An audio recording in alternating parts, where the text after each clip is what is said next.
Hello નમસ્કાર મિત્રો. આપણે અહીંયા સ્વાધ્યાય 6 જોવાનું છે કે તેની અંદર આપણે એકારે બધા અસમતાઓના બધા ઉદાહરણો એક સાથે આપેલા હશે અને આપણે જોવાનું છે કે તેનો ઉકેલ આપણે કઈ રીતે મેળવી શકીએ છીએ. અહીંયા આપણે સૌપ્રથમ સ્વાધ્યાય 6 ચાલુ કરશું તો તેની અંદર એક્ઝામ્પલ 1 થી 6 એવા આપેલા હશે કે તેની અંદર આપણે અસમતાઓ આપેલી હશે અને તે અસમતાઓનો ઉકેલ આપણે શોધવાનો કીધો હશે. તો અહીંયા આપણે તે 6 માંથી પહેલા 3 એક્ઝામ્પલ જોશું. એક્ઝામ્પલ નંબર 1, 2 અને 3. તેની અંદર જે અસમતાઓ આપેલી હશે તે અસમતાઓનો આપણે ઉકેલ શોધવાનો કીધો હશે કે તેની x ની વેલ્યુ મિનિમમથી મેક્સિમમ કેટલી હોઈ શકે. તો તે આપણે શોધી અને આપવાનું છે. તો તમે જુઓ વિડીયો સ્વાધ્યાય 6 ના ક્વેશ્ચન નંબર 1, 2 અને 3 નું સોલ્યુશન કે કઈ રીતે આપણે અસમતાઓને ઉકેલી શકીએ. તો તમે જુઓ વિડીયો. હેલો નમસ્કાર મિત્રો. આપણે અહીંયા એક્ઝામ્પલ નંબર 1 આપેલું છે કે તેની અંદર અસમતા ઉકેલવાની કીધી છે. તો 2 less than or equal to 3x - 4 less than or equal to 5 આવી આપણે એક અસમતા આપેલી છે તેને આપણે ઉકેલવાની કીધી છે. સૌ પહેલાં આપણે શું કરીએ, 2 + 4 બરાબર છે, 4ને ઉમેરીએ. આ બાજુ 4ને ઉમેર્યા તો આ બાજુ ઉમેરવાના, અહીંયા પણ ઉમેરવાના. તો બધી બાજુ ઉમેરી દીધા તો શું થશે? તો અહીંયા થશે 6 બરાબર છે. 2 × 4 = 6. અહીંયા થશે 3x એમને 4 4 કેન્સલ, અહીંયા થશે 9. હવે તમે જુઓ તો 3 બધીમાં કોમન છે તો 3 વડે તમે ભાગો તો 2 less than or equal to x less than or equal to 3. તો અહીંયા x ની કિંમત આપણે મળી ગઈ.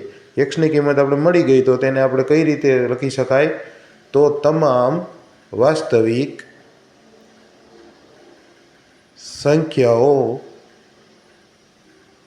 જે 2 કરતાં મોટી અને અથવા સમાન બરાબર છે, કાં 2 થી મોટી અને કાં 2 બરાબર છે, પરંતુ 3 કરતાં ઓછી અથવા સમાન, અથવા મતલબ કે કાં 3 હોવી જોઈએ અને કાં 3 થી નાની હોવી જોઈએ, તે એનો ઉકેલ ગણ થાય. તો આપેલ અસમાનતા માટે સેટ શું હશે, ગણ શું હશે એનો ઉકેલ? તો થશે 2 અને 3 બરાબર છે, એની વચ્ચેની સંખ્યાઓ. હવે આપણે અહીંયા એક્ઝામ્પલ નંબર 2 એવી રીતે આપેલો છે, 6 less than or equal to -3 × 2x - 4 less than 12. આવું આપણે આપેલું છે. તો આપણે અસમતાને ઉકેલવાની કીધી છે. તો સૌથી પહેલાં તમે શું કરશો? 2 એમનેમ 3 વડે ભાગ્યા છે બરાબર છે, માઇનસની સાઇન એમનેમ. અહીંયા શું થશે? 4 3 વડે ભાગ્યા છે. પહેલાં કહી દઉં છું તમને, આખા પદને 3 વડે ભાગ્યા છે. અહીંયા -2 આપણે લઈએ બરાબર છે, માઇનસની સાઇન. તો આપણે જે આ કોણીની સાઇન છે એ બદલી જશે. 2x - 4 અને -4 greater than 4 - 2 greater than or equal to 2x - 4 બરાબર છે. તો શું થશે? 2 greater than or equal to 2x greater than 0. તો અહીંયા 2 વડે તમે પાછા ભાગો તો શું વધશે? 1 greater than or equal to x greater than 0. તો અહીંયા તમને x ની વેલ્યુ મળી ગઈ. તો આપણે આનો ઉકેલ ગણ શું થશે? તો ઉકેલ ગણ થશે આપેલ અસમાનતા માટે ઉકેલ સેટ મતલબ ઉકેલ ગણ 0 થી 1 સુધી. એવી જ રીતે અહીંયા એક્ઝામ્પલ નંબર 3 આપેલો છે આપણને કે -3 greater than or less than or equal to 4 - 7x/2 less than or equal to 18. આવું આપણે આપેલું છે. તો તેની અસમતાને આપણે સોલ્વ કરવાની છે અને x ની કિંમત મેળવવાની છે કે શું x ની કિંમત શું હોઈ શકે.